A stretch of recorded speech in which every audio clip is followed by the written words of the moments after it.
everybody, Michelle McClunan, Astrologer and Life Navigator, and I'm bringing you an astrology update for the next new moon, which is happening on the 13th of November in South Africa, which is where I live. It's happening at about 11:30 in the morning, but you can check to see what time it is in your particular part of the world. So this is a very powerful new moon. New moons are always a time to plant new seeds. It's as if we have a chance each month to let go of what we no longer need and to plant new seeds for the next month. So it's almost like a cycle of death and rebirth in constant motion as we move through our lives. And so new moon and a full moon are just symbolic of the death and rebirth. So whatever needs to die, dies each month, and whatever needs to be reborn, gets reborn each month. If you are hearing noises come through on this video, we've got some building happening next door, so please just bear with that. It's a little bit noisy. They've got an angle grinder. So this new moon is in the sign of Scorpio, which is a fixed water sign. There's a lot of fixed energy this new moon. Fixed energy meaning, a little bit difficult to move. It's sort of fixed, it's in one place. But it also gives us a certain amount of resilience.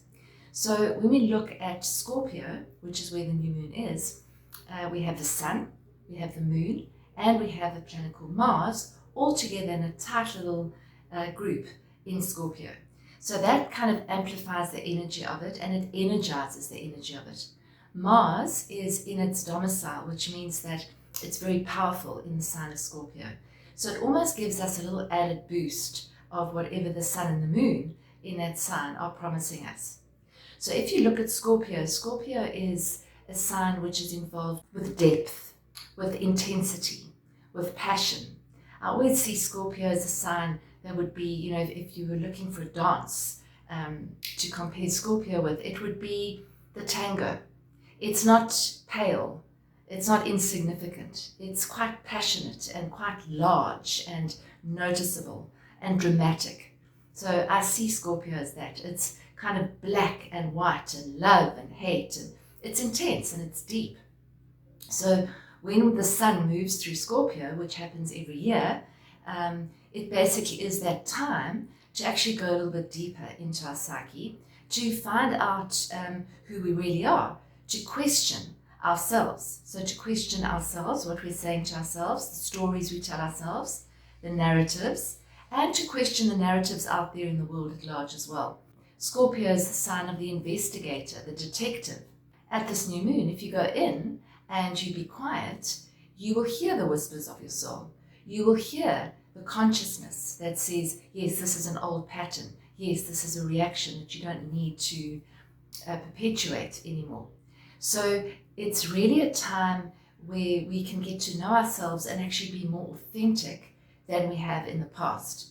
Now, the new moon is also being amplified in an opposition to the planet Uranus. And it's a very tight opposition. So you've got the sun, the moon, and Mars, all in their tight little party, opposite Uranus in Taurus. Now, Uranus moves very slowly. It takes 84 years to go around the zodiac. And right now, it's right opposite it. So Uranus is the force of change. It's kind of like an electric energy. I see Uranus as the energy of lightning strike. So you're sitting there, everything's wonderful, and the next minute there's a lightning strike and breaks up the surface of the earth and maybe wobbles things. It generally comes out of the blue, it's unexpected, unpredictable, it's not planned, and that's the energy of this Uranus in Taurus activating the new moon. So what that can give rise to, it can give rise to more anxiety than normal. It can, and I know a lot of people are feeling sort of a heightened anxiety or even fear. It can bring kind of an erratic, unstable energy. It's the energy of change, and change is always a little bit unstable because it's unpredictable and we don't know what's going to happen. So it's that kind of energy. So if you're feeling that, you're not alone. It's the collective that's feeling it as well, and you might be picking up on what the collective is feeling. Now, in addition to that, this energy gives us the ability and the impetus to break out of old patterns. So if you can imagine Earth sitting there kind of exactly the same, steady, stable. This is what we do. These are the routines. These are belief systems. This is my pattern. Along comes Uranus and says, breaks it open, go deeper, break it out. It's the energy of getting us out of our comfort zones if we're in comfort zones. And it's the energy of kind of shaking things up to wake things up. So if you're going through a time of change and challenge, see this as an opportunity to awaken to a higher level of consciousness. I've said quite often in my videos that we are going through an evolutionary shift in consciousness. So this new moon, like all new moons, but this one is particularly potent, gives us the opportunity of actually looking at our patterns and looking at our situation, looking at our narratives, looking at those deeply entrenched default patterns that we might kind of get stuck in, the same old circle. It might be habits that we just do every day. It might be a lack of self-care that we just perpetuate. It might be kind of hidden aggression or hidden resentment. Those things could come to the surface. We've still got Pluto very active on the evolutionary axis, so that could come to the surface as well. So we really kind of need to see this as a time where we are being shown what we need to be shown. A lot of people on our groups and in my private consultations have said that I've done this before, and I thought that I kind of got to the point where I had ascended or transcended my old patterns. And these moments on our earth is showing us exactly what we haven't transcended, exactly what we still are dealing with. Whether that's anger, whether that's rage, whether it's sadness, whether it's hopelessness, depression, whatever those things are, might be shown to you. It's not happening for everybody. So if you're one of those that is sailing through this in a beautifully calm way and you're seeing it as an exciting journey, that's amazing. Just keep going and show compassion to those who aren't going through it so easily. Because there are a lot of people in struggle right now. A lot of people are picking up on the collective anxiety, the collective fear.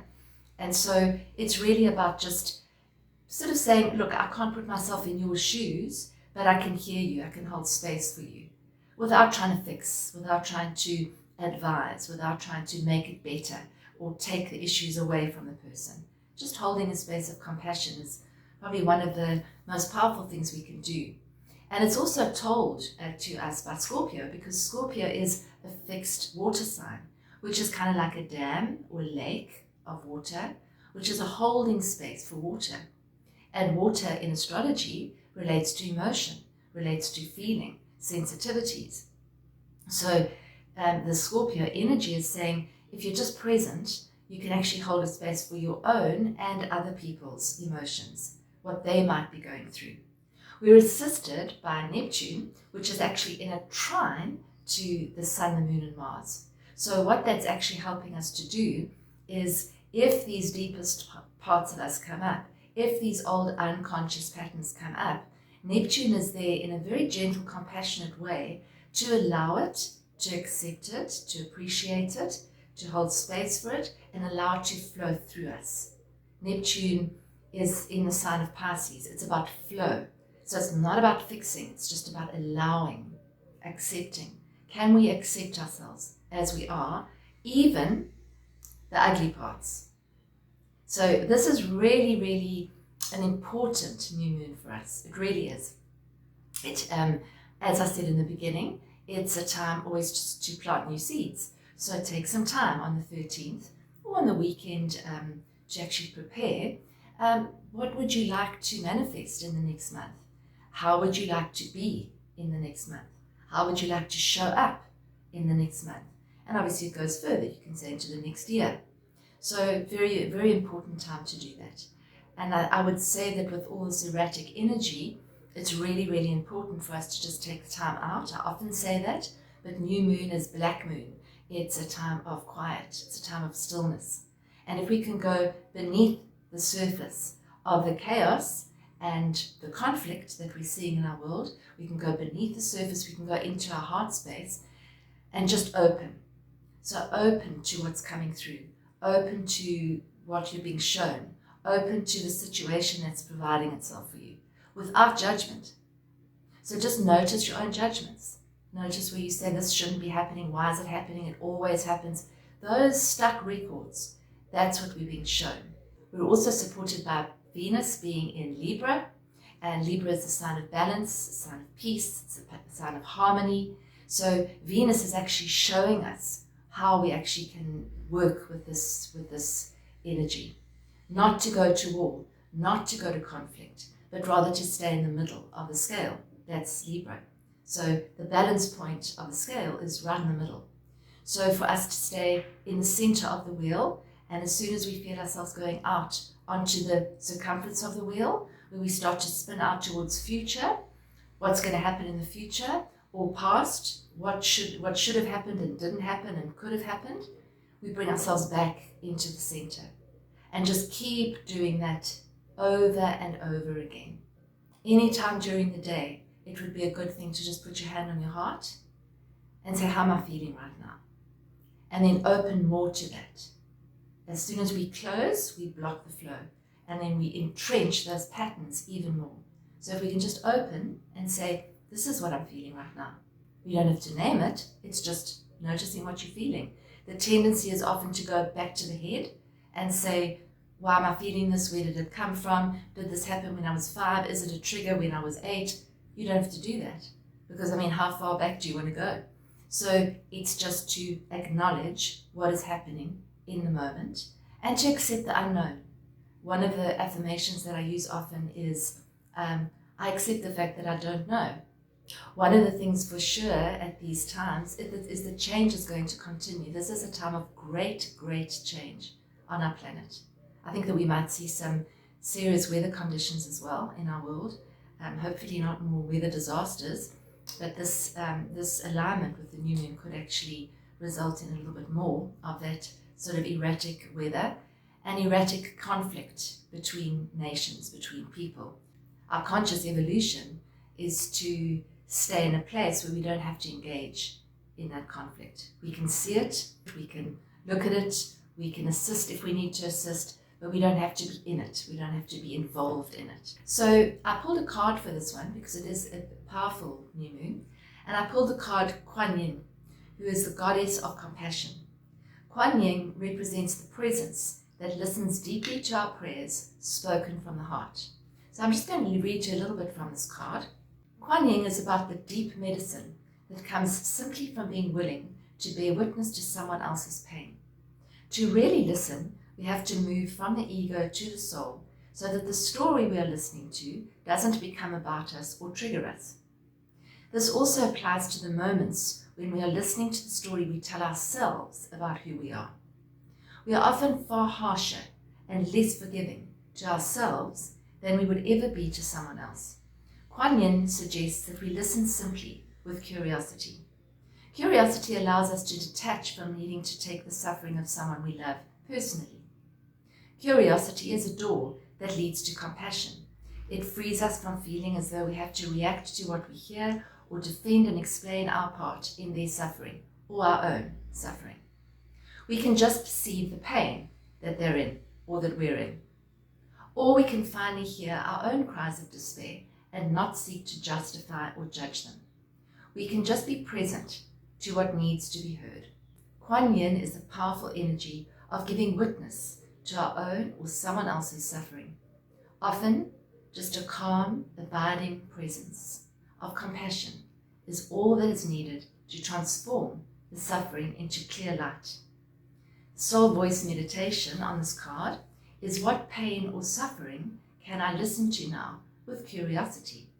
It's very different to listen to something, to witness something with curiosity than it is to listen with a sense of judgment or the desire to fix it. It's just, this is interesting. This is arising. I've just been triggered. Isn't that interesting? You can feel the difference. It's much lighter than the tendency to say, why is this happening? It shouldn't be happening. And what must I do about it? It's different energy. The intention is I recognize suffering in order to release it. Curiosity breeds compassion. Isn't that beautiful?